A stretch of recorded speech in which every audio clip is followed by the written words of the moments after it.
여러분 안녕하십니까? 이재명 대표의 사법 리스크가 정치권을 뒤덮은 상황에서 검찰이 경기도 도지사 시절 법인카드 등 예산을 사적으로 유용한 혐의로 이재명 대표를 추가로 기소했습니다. 오늘 사사건건 정치권 소식으로 시작하겠습니다. 송국건 정치평론가 그리고 더불어민주당의 서용주 전 상근 부대변인이 함께하겠습니다. 안녕하세요. 네, 반갑습니다. 네, 검찰이 이재명 대표를 추가로 재판에 넘기면서 적용한 혐의는 업무상 배임입니다. 이 대표뿐 아니라 이 대표가 지사였을 때 비서실장이었던 정모 씨, 그리고 김혜경 씨 수행 비서였던 배모 씨도 기소했는데요. 선거법 위반 1심 선고가 나온 지 나흘 만에 이 대표 사법 리스크가 하나 더 추가되자 민주당은 격앙된 반응을 보였습니다. 제 말씀에서 다 표현되는 것처럼 이건 해도 너무한다라는 말이 지나치지 않는 것 같습니다. 검찰이 가지고 있는 수사권과 기소권을 가지고 야당 대표가 죽을 때까지 수사하고 기소하겠다는 거 아니겠습니까? 네, 아직까지 이재명 대표 본인 반응은 지금 전해지지 않고 있는데 아마도 이 대변인의 해도 너무한다는 발언 좀 비슷한 입장을 내지 않을까 만약에 낸다면 그렇게 예상이 되는데 법인카드 유용 혐의 재판이 추가되면서 자 이제 5개 재판을 동시에 받는 상황이 되어버렸습니다. 네, 서용주 부대변인께 먼저 여쭤보죠. 일단 그 당대표직을 제대로 이렇게 수행하기 어려울 정도라는 얘기가 이미 나왔었는데 더 그렇습니다. 어려워진 상황이 됐군요. 그렇죠. 그래서 저는 이 이재명 대표의 이 경기도지사 시절의 법카 의혹에 대해서 추가 기소한 검찰을 보고서 야 이렇게 검찰이 먼지를 털면 다 기소시킬 수 있구나. 기소라는 거는 재판을 구하는 과정입니다. 이게 유죄가 확정됐다는 게 아니라 이런 혐의가 있어서 재판을 통해서 유죄냐 무죄냐 판단을 구하는 거 아니겠습니까? 그런 권한을 기소 독점으로서 검찰이 가지고 있는데 검찰이 수사를 가지고서 정치 보복을 하면 윤석열 대통령 후보 시절에 깡패라고 그랬죠. 거의 야당 대표에 대해서 죽을 때까지 기소를 해서 괴롭히겠다. 사법의 늪에 빠뜨리겠다고 하는데 저는 경기도지사 시절에 있던 이 법카 유용의 문제는 행정감사를 통해서 보완하고 행정적인 어떤 제재나 어떤 그 징계를 줄 수 있는 사안이지 이거를 검찰에 기소까지 오면 이제는 지난 한 10년 동안 전국에 있는 지자체장들에 대한 전수조사가 필요하다. 사모팀을 운영했는지 아니면 법카를 어떤 저런 용도로 사용했던 똑같은 사례가 있다면 검찰은 전수조사를 통해서 다 기소를 해야만 공정한 기소다. 이재명 대표를 괴롭히기 위한 정치보복성 기소가 아니다. 라는 오해를 벗을 수 있다. 저는 그렇게 좀 말씀드리고 싶습니다. 일단 검찰의 먼지털이식 수사, 정치 보복이다라는 말씀 주셨는데 이제 전수조사 필요성도 말씀을 하셨어요. 그런데 이게 전반적으로 일어날 수 있는 형태의 사례인지 좀 봐야 되지 않겠습니까? 지난번에 그 성남 FC 후원금 의혹 사건이 나왔을 때 그때도 민주당에서 이재명 대표 측에서 그런 이야기를 했어요. 다른 지자체도 비슷하게 한다. 성남 FC 때. 그때 홍준표 대구시장이 발끈한 적이 있습니다. 본인이 경남도지사 때 그런 일이 없었다. 예. 그래서 그렇게 운영하지 않는 지자체도 많은 것이고 또 특히 이번에 이 기소가 된 이 건은 이 국민권익위원회에서 수사 의뢰한 겁니다. 검찰이 알아서 수사한 게 아니고 조명은 씨 제보를 받아서 국민권익위원회가 조사를 하고 나서 대검에 수사 의뢰를 했어요. 그러니까 대검이 그때 수원지검에 전담판을 만들라고 지시를 해가지고 수사가 된 겁니다. 그리고 이것은 다른 사건, 지금 이재명 대표의 다른 사건들, 예를 들어서 선거법이나 아니면 그 개발 특혜와 관련된 인허가 이야기 이런 것들은 공적인 부분이지만 이 법인카드는 순전히 공적 자금을 사적으로 사용하는 의혹이거든요. 거기다가 이 사적으로 사용을 하면서 어떻게 보면은 그걸 나중에 의결서, 그러니까 그것을 처리하는 서류상으로 처리할 때도 예. 처리할 때 다른 명목으로 갖다가 붙여서 처리한 게 이런 게 있어요. 그러니까 뭐 직원 회식비라든가 다른 과일 같은 것을 집에 냉장고에 사서 그 과일을 넣어놓고는 이것을 직원들이 뭐 야간에 먹기 위해서 샀다는 것을 이렇게 의결서를 허위로 작성한 것도 있습니다. 그리고 이번에 이 비서실장, 전직 비서실장도 기소가 됐지 않습니까? 그럼 이것이 조직적으로 이루어졌다는 거예요. 도청 안에서. 그래서 그런 부분들이 종합적으로 됐고 또 금액도 지금 뭐 제네시스를 포함해서 1억이 넘는 이재명 대표에게 그리고 뭐 비서실장이나 아니면 배모 씨도 1억이 넘어요. 그런 것들을 보면은 규모나 아니면 이렇게 어떤 그 성질 면에서 상당히 좀 안 좋은 그런 사례라고 볼 수가 있죠. 예, 이재명 대표를 이 법인카드 유용 혐의로 재판에 넘긴 검찰이 밝힌 내용들 하나하나 짚어보도록 하겠습니다. 검찰은 이 대표 가족의 사적 소비를 위한 예산 유용 범행에 당시 경기도 비서실과 의전팀 공무원들이 이른바 사모님 팀을 구성해서 조직적으로 예산을 유용한 것으로 봤습니다. 자, 우선 관용차인 제네시스 차량을 임기 내내 자가용처럼 전용해서 최소 6천만 원의 이득을 얻었다고 판단했고요. 화면에 보시는 대로 뭐 과일, 아침용 샌드위치 구입비와 세탁비 그리고 이 대표 부부 등이 소고기나 초밥, 복요리 등 사적으로 먹은 음식비까지 다 합쳐서 한 4천만 원 정도 되는데 관용차까지 다 더하면 사적으로 이용한 총 금액이 1억 653만 원이라고 밝혔습니다. 자, 먼저 이 중에서 가장 많은 비중을 차지한 관용차 사적 사용 부분부터 두 분 의견 들어보죠. 자, 서영주 부대변인. 그러니까 이제 검찰의 이번 기소가 얼마나 조금 자의적이고 야당 대표에 대한 망신주기용 기소인지를 알게 되는 게 보도자료를 보면 예. 공소사실료제 제네시스 사적 유용이라고 씁니다. 통상적으로는 관용차 사적 유용이라고 쓰지요. 제네시스는 고급차로 인식될 수 있고요. 국민들이나 보는 데 있어서 제네시스, 뭔가 호화로운 생활을 하면서 호화로운 거를 자동차를 배우자나 사적으로 이렇게 이용한 거 아니냐. 벌써 보도자료부터 나오는 거예요. 그러니까 의도가 불순하다. 검찰의 어떤 기소가. 그다음에 제네시스 사용료를 보면 피고인이 A, B, C입니다. 사적 사용을 했던 이제 이재명 대표를 당시 지사를 포함해서 예. 김모 수행팀장, 그다음에 배모 씨 이렇게 해서 세 분인데 기간이 보니까 한 3년 반에서 뭐 2년 정도 되고 있고요. 금액이 6천, 4천, 5천인데 이 부분에 있어서 이게 렌트 비용을 산정을 해서 아마 이거를 이제 사적 사용으로서 했다. 그렇게 한 것 같아요. 렌트카였으니까요. 렌트카였으니까요. 그러니까 기본적으로 제네시스 G80이면 이게 통상적으로 그 당시에 렌트했을 때 얼마고 그거를 이 기간 동안 사용했으면 얼마다. 이거예요. 그러니까 지금 현재 이 검찰이 이번에 기소를 하는 거 보면 관용차 사적 사용에 대해서 제가 왜 전수조사를 다 해야 된다라고 보냐면 전임 도지사들이나 단체장들이 말하자면은 사모, 본인의 배우자가 그 단체장을 대신해서 행사를 참여하는 거는 공적입니까, 사적입니까? 물론 그런 구분까지 다 돼 있는지도 봐야겠으나 틀림없이 제가 아는 한 저도 이제 국정감사를 많이 해봤기 때문에 법인카드 사용에 대해서는 단골 메뉴입니다. 왜냐하면 늘 제대로 안 쓰여지거든요. 그래서 이런 부분에 있어서 지적도 많이 하고 했는데 결국에는 다른 지자체장들은 그러면은 사모팀이나 사모가 공적 영역에 있어서 관용차를 사용하지 않았나?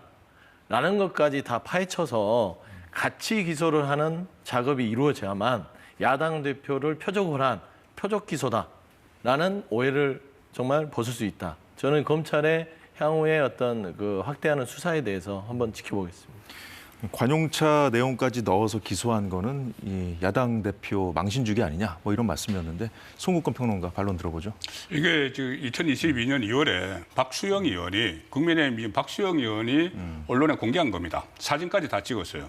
그 순회동 아파트 지하 주차장에 이 제네시스가 주차가 돼 있고 저 사진은 아니고요. 주차가 돼 있고 이재명 대표의 본인 차량이 있고 그 옆에 제네시스가 주차가 돼 있는데 예. 이 주차를 왜 그 아파트에다가 주차를 해놨느냐. 관용차는 원래 쏘고 반납하고 해야 되거든요. 네. 그런데 그때 이야기할 때 그 이재명 대표 쪽에서 아니 그것은 비상시에 대비해서 한 번씩 이제 가 있는 것이다. 그리고 항시 거기 있는 것은 아니다. 또 이것을 사적으로 사용한 적이 없다고 이야기를 했습니다. 2022년에. 그런데 이게 그 다음에 이 조명현 씨의 증언이 나왔어요. 그 김혜경 씨가 병원에 갈 때나 이런 때는 그 차량을 항상 썼다.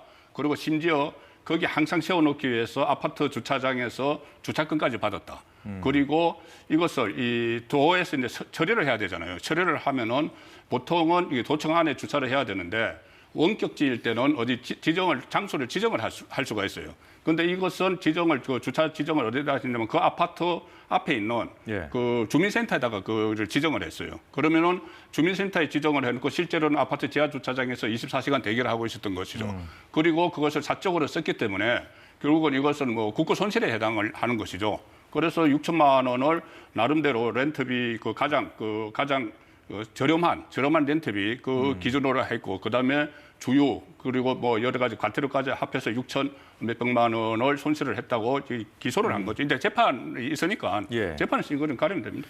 네, 관용차 그 사적 사용했다 그 기소한 내용 외에도 검찰이 기소하면서 밝힌 다른 항목들도 좀 들여다보죠.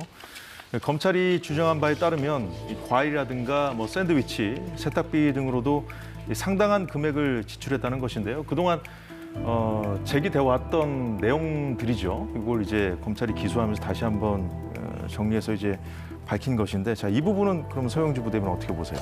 뭐 과일, 대금, 샌드위치, 세탁비 이게 이제 세탁비만 보시죠. 이때 270만 원인데 기간이 2년입니다. 그러니까 2년이면 24개월 동안 270만 원을 썼다. 사적으로. 그게 이제 공적 업무인지 사적 업무인지는 검찰이 구분했겠죠. 근데 전체적인 이번 기소를 보면은 쥐어짰습니다. 무슨 어떤 과일을 착즙하듯이 꽉꽉 눌러서 없는 죄를 반드시 만들어서라도 털어서 먼지를 내겠다는 수사 방식이지 않냐. 2년 동안 세탁비 270만 원이면 24개월이에요. 그러니까 와이셔츠를 뭐 도지사가 한 달에 뭐 10만 원? 뭐 정도 썼는데 이게 10만 원을 자기 돈이 아니라 법인카드로 썼다 이거죠.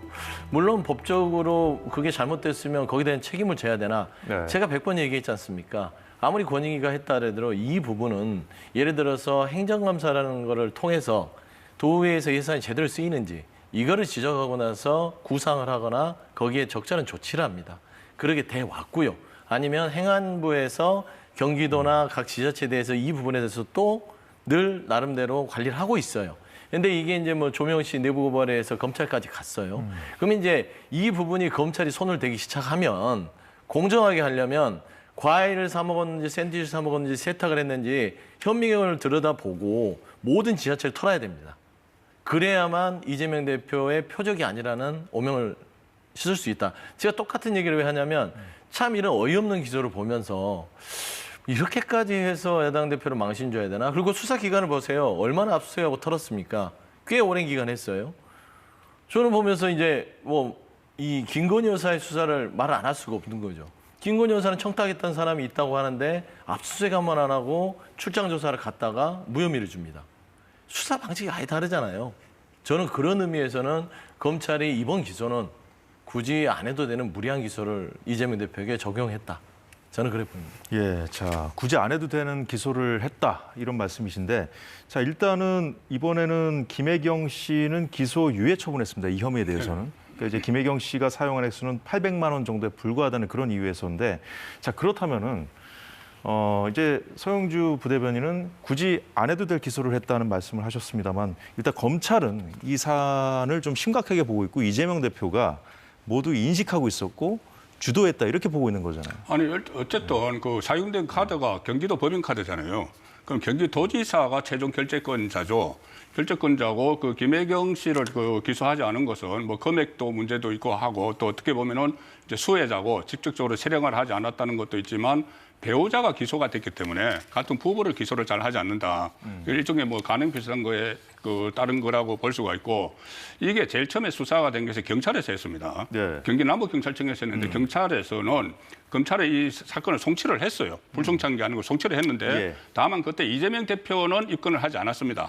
이재명 대표는 입건을 하지 않았지만 어쨌든 이게 수사가 된다고 해서 경찰이 검찰에 송치를 한 사건이잖아요. 법인카드가 유용됐다는 자체는. 경찰은 이제 이재명 대표가 관여한 정황을 확인 확인 못했다고 그랬죠. 못했다고 해서 이재명 대표는 입건을 하지 않았는데 그렇게 되니까 조명현 씨가 이 사실을 다 알고 있으니까 아니다, 내가 볼 때는 이재명 대표가 몰랐을 리가 없다고 해서 국민권익위원회에 한 거예요.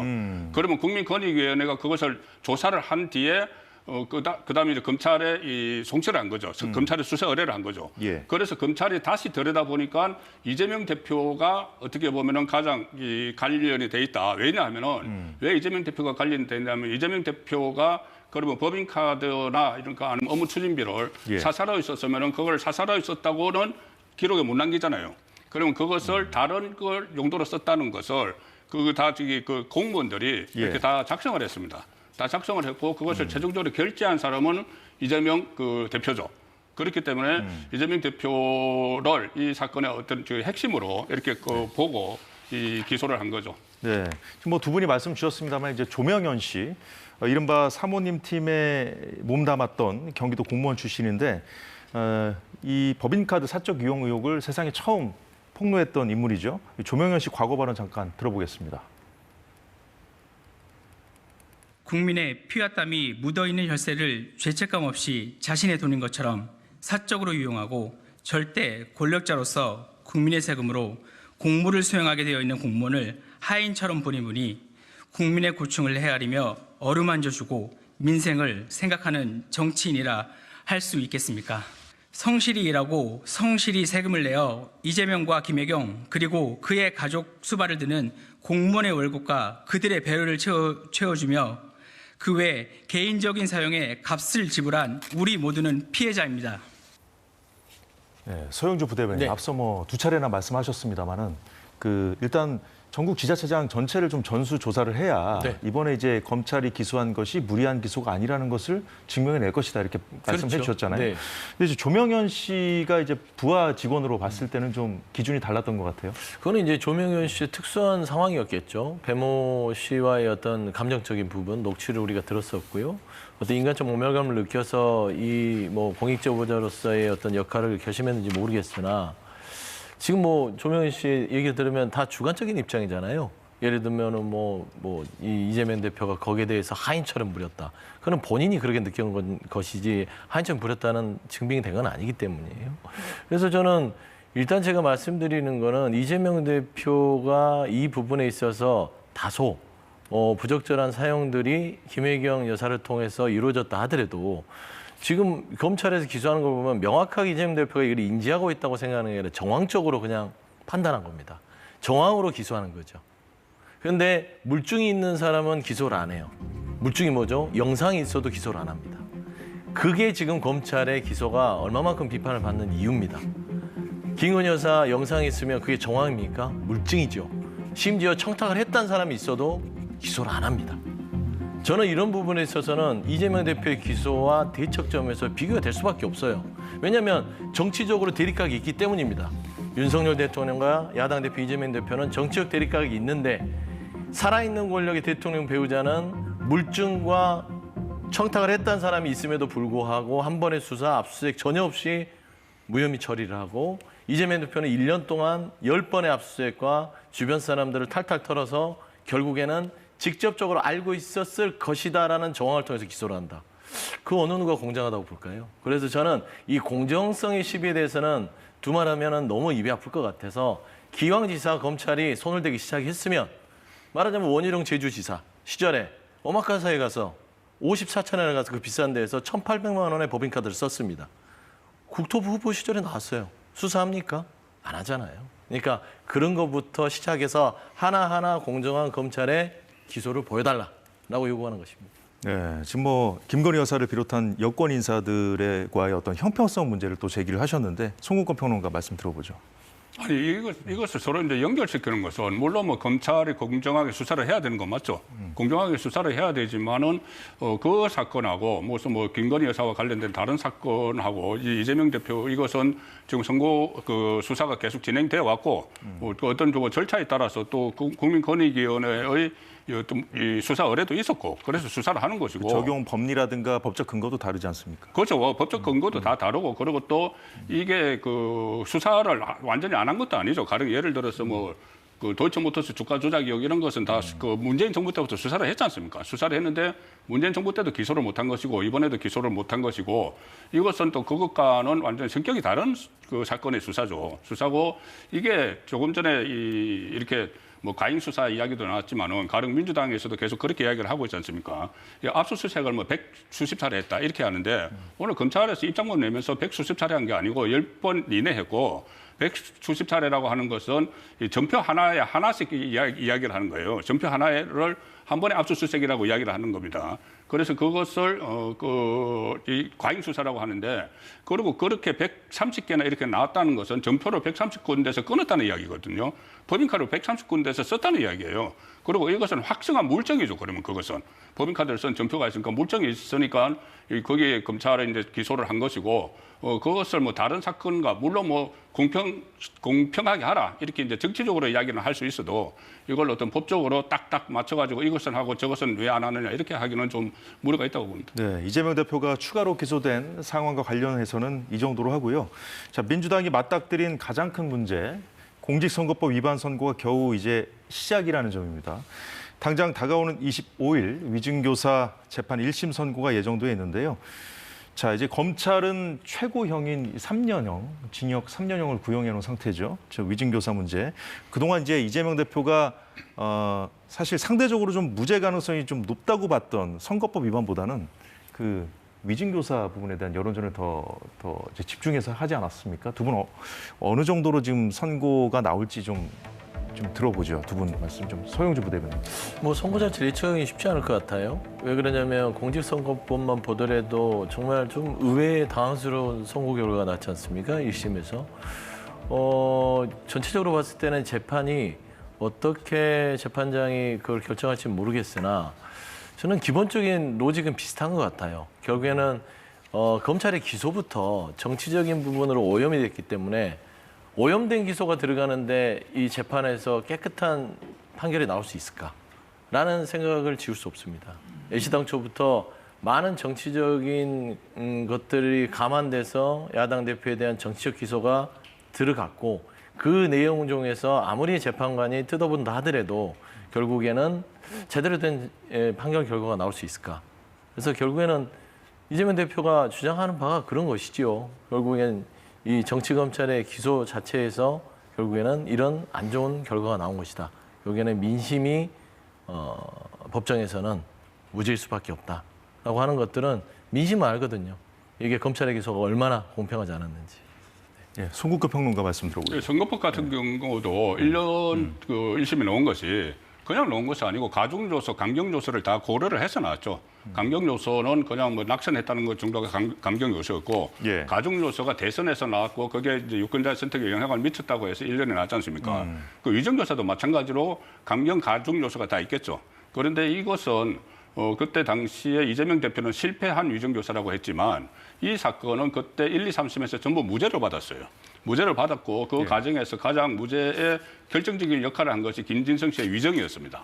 그러면은 이게 선거에 결정적인 영향을 미치기 때문에 가중 요소가 될 수 있는 것이고 무엇보다도 이게 처음에 그 구속영장이 신청이 돼서 국회에서 통과가 됐는데 유창훈 영장판사가 기각을 하면서도 이 위정교사는 범죄 혐의가 소명된다고 이야기를 했습니다.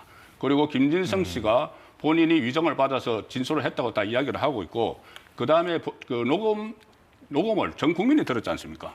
그런 상황을 보면은 이것은 뭐 유죄가 나올 가능성이 높고 이 가중을 얼마나 하느냐에 따라서 나오겠지만 가령 뭐 김혜경 씨 그것도 구형은 300만 원인데 절반 150만 원 정도 됐고 선거법도 2년인데 1년 정도 됐다. 그러면 구형이 한 절반 정도는 나오지 않겠나 예상을 합니다. 예, 잘 들었습니다. 이런 상황에서 민주당은 이 명태균 씨 이슈나 내지는 뭐 김건희 여사 이슈를 앞세워서 지금 국면 전환을 노리고 있는 상황입니다.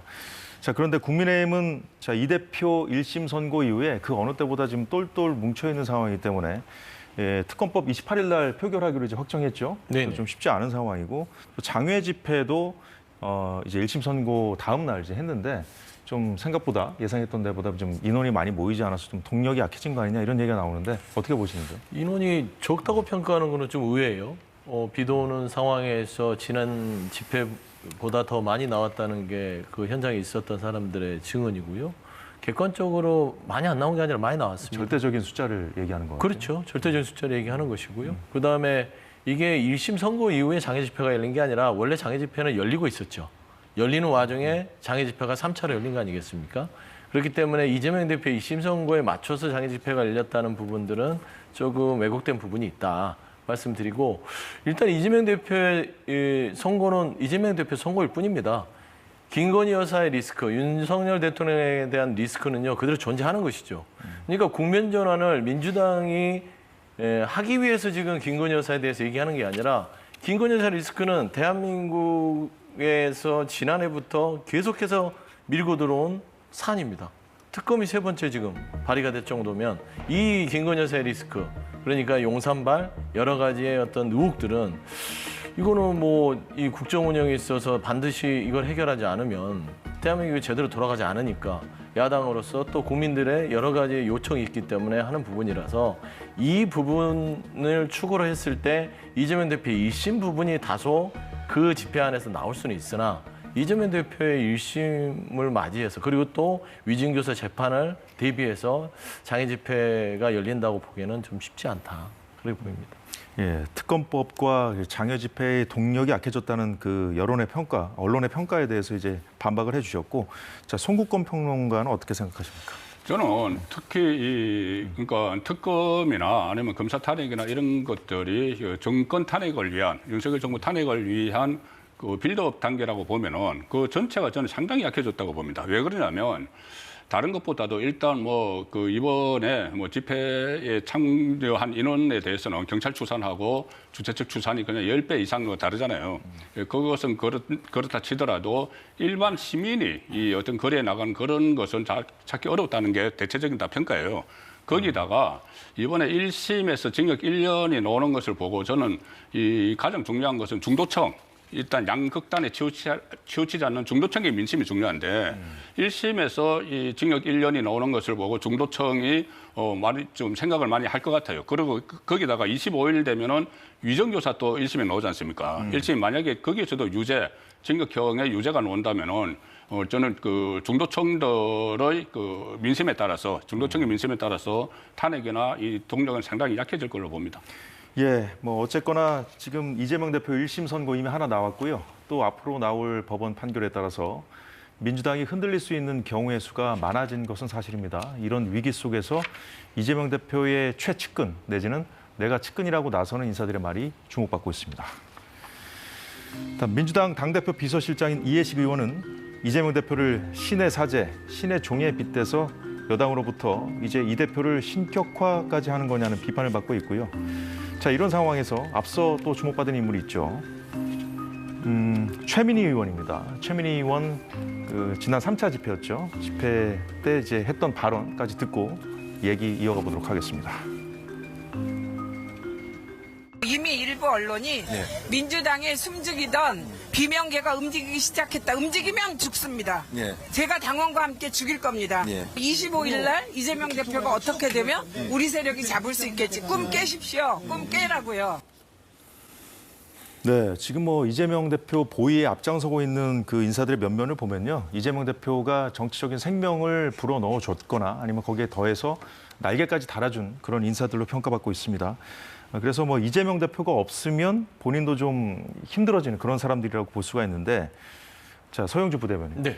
뭐 그분들이야 뭐 자신을 위해서도 그렇고 그렇게 얘기를 하면 또 강성 지지층에서 또 열렬한 또 환호를 받을 거 아닙니까? 그건 그런데 이제 건강한 어떤 당의 모습을 만들어가는 데 있어서 과연 좋은 것인지, 또 여권의 어떤 공세로부터 반격으로부터 좀 막기 위해서 과연 도움이 될 것인지 이 부분 좀 짚어봐야 되지 않겠어요? 일단 뭐 여권의 반격은 민주당이 무엇을 하든 간에 공격을 할 거예요.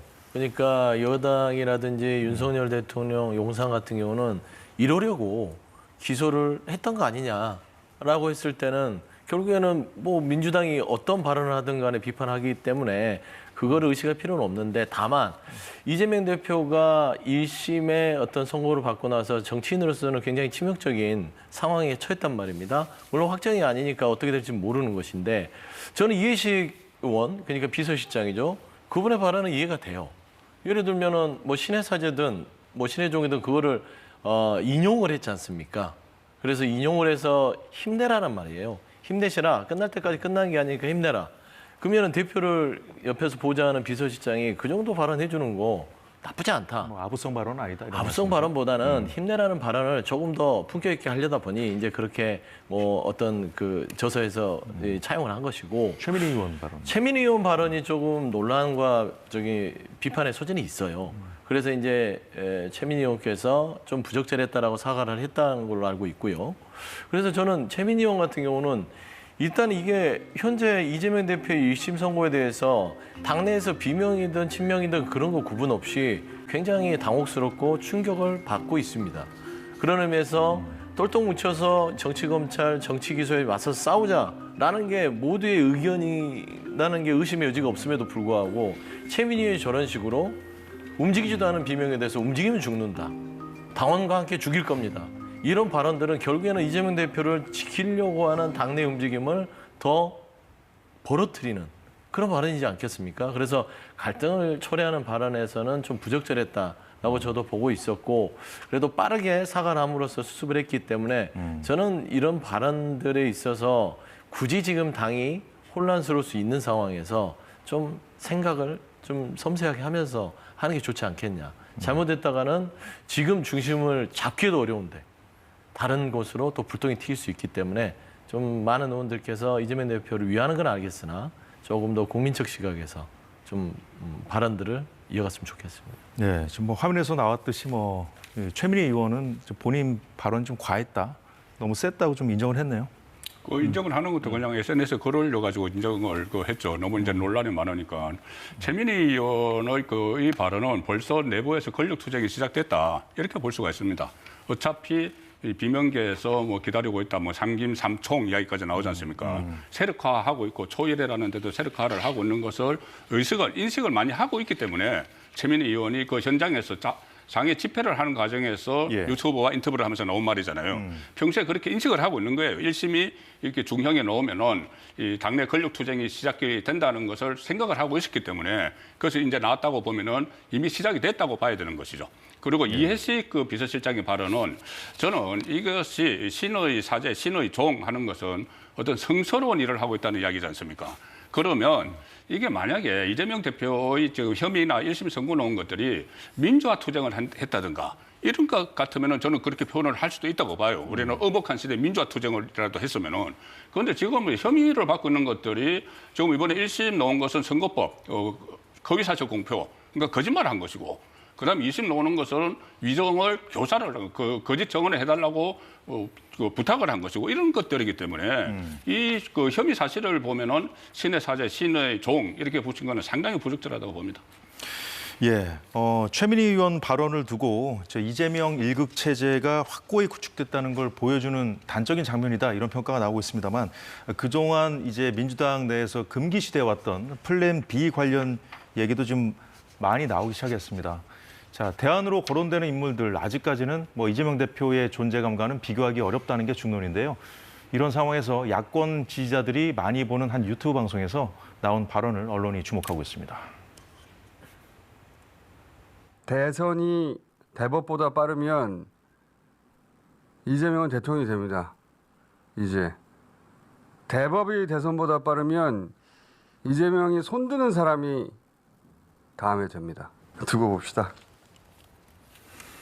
네, 자, 이 얘기를 언론에서 왜 주목을 하냐면 여의도 정가에서 좀 흘러나왔던 얘기예요. 플랜 B 관련해서 이 대법원 확정 판결이 빨리 나오면 이재명 대표 대신에 이제 이재명 대표가 미는 다른 사람이 등장할 것이고 대법원 판결이 확정 판결이 좀 늦어지면 이재명 대표가 나올 것이다. 이런 그 시나리오하고 좀 맞물려 있기 때문에 주목하는 것 같아요. 자, 이재명 1급 체제 어떻게 될 것인가? 충분히 그런 그림을 그릴 수는 있죠. 그리고 그게 또 현실적으로도 불가능한 건 아닌데 전 두 가지 점에서 조금 의아스러운 것 같아요.